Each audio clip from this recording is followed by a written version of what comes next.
This is the first episode about building the loaf from the future. In the end, we plan to get a UAZ like this, with a body that's completely transparent all the way around. But let's take it step by step. Enjoy watching. This story began with the search for a donor vehicle. I searched for a long time, and in the end, I had to turn to the official representative of Trans in our city. The appearance and condition didn't really matter, since in the end only the platform would remain from the vehicle, and everything else would be built from scratch. So, after long negotiations with the company, we agreed on a price and then took care of the paperwork, and I called a tow truck.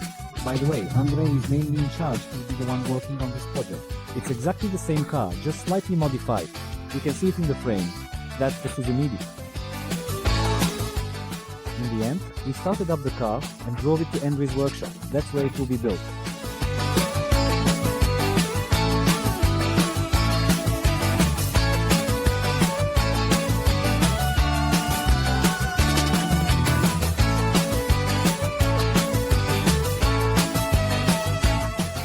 After a quick inspection, it turned out that the previous owner had forgotten a few things inside, so in the end they were eventually returned back to us, and we decided to do a bit of careful and thorough interior detailing before finally taking it apart.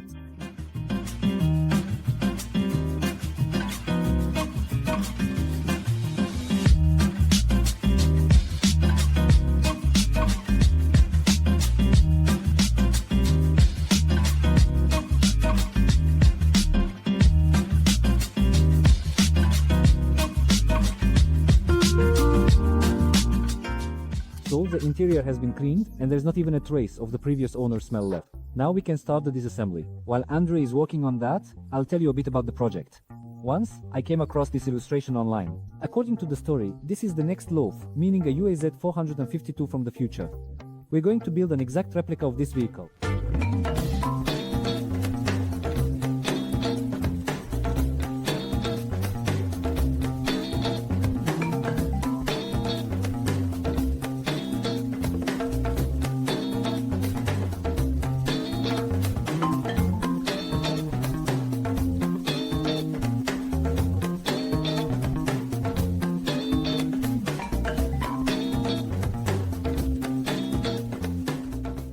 The next step after the interior is to remove all the windows, including the windshield. The glass suction cups weren't working at all, so Andre grabbed the universal suction cup for removal. And then things started moving.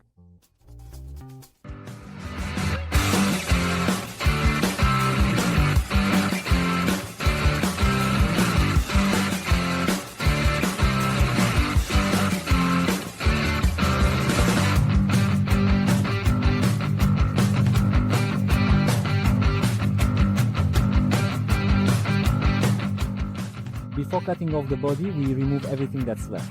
We are not being too careful, since the lights, taillights and other elements will be made from scratch by hand.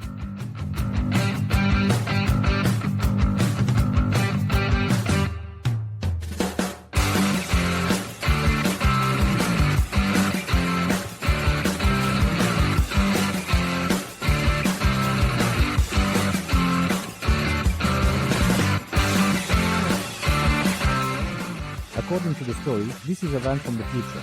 But knowing the approach of the engineers at the Ulanovsk automobile plant, I think they would have just taken the chassis from the old van and built a new vehicle on the old platform. That's why we printed out all the dimensions of the classic van, so that we would always have them on hand, but in the end we realized that these dimensions don't quite fit our model. And of course, the dimensions of the drone model don't actually exist, so we decided to start from the wheels and build the vehicle. Around, we tried out 18-inch rims and realized that was nowhere near enough. So we took measurements and concluded that we need 22-inch two-piece rims, in any condition. So, if anyone has those, I'm waiting for your official contact information is in the video description. Next, we need to completely cut off the body, since it doesn't fit our dimensions at all, and we'll have to build a new frame. The body itself will eventually be completely transparent all around, but we'll talk about that in another episode. We decided to cut the body up in sections to make it easier to transport the scrap metal.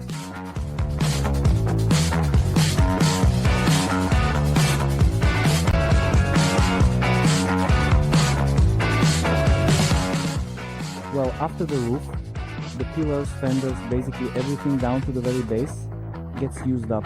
We're still debating about the engine, but I'm firmly convinced that a concept like this should be an electric car. I think that's what we'll end up with if of course we support us, because projects like this are very expensive and obviously it will only become a reality if people actually watch it. So I have a huge request, please help spread this video. A long comment really helps with promotion, but most importantly, share this video anywhere you can, so that more people find out about the project. Thank you.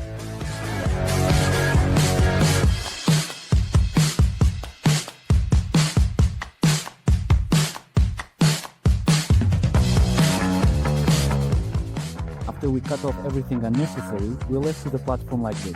By the way, it's very convenient to service the car when there's no body. That's exactly what we started doing. By the way, the Honda is in the workshop for a reason. We're finishing up the revised version of the transparent hood, and we'll be showing the final result very soon. And since the Honda is in the workshop, we're also replacing all the consumables and getting it ready for the season. As for the internals, our model will use a lot of Bosch components. That's why, wherever possible, we want to achieve maximum reliability. And in this regard, Bosch is the undisputed leader. Almost all more or less reputable brands, as you might expect, leave the assembly line with Bosch parts, so we'll try not to fall behind either. So in this particular video, we'll be installing spark plugs, as well as some important elements of the braking system, specifically the brake pads. I don't think it needs much explanation why this is important.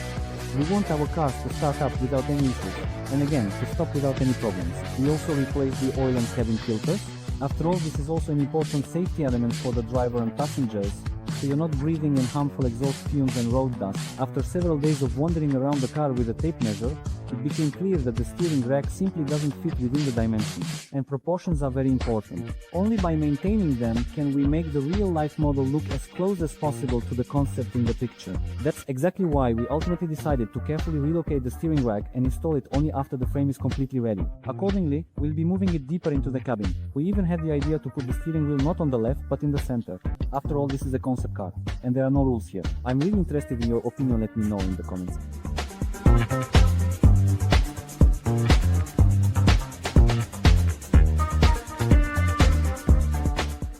The body frame will be made from sturdy metal profiles, and we'll definitely have to do quite a lot of careful cutting. That's exactly why we got this particular kind of bandsaw. It cuts through metal like butter. We honestly couldn't be happier with it.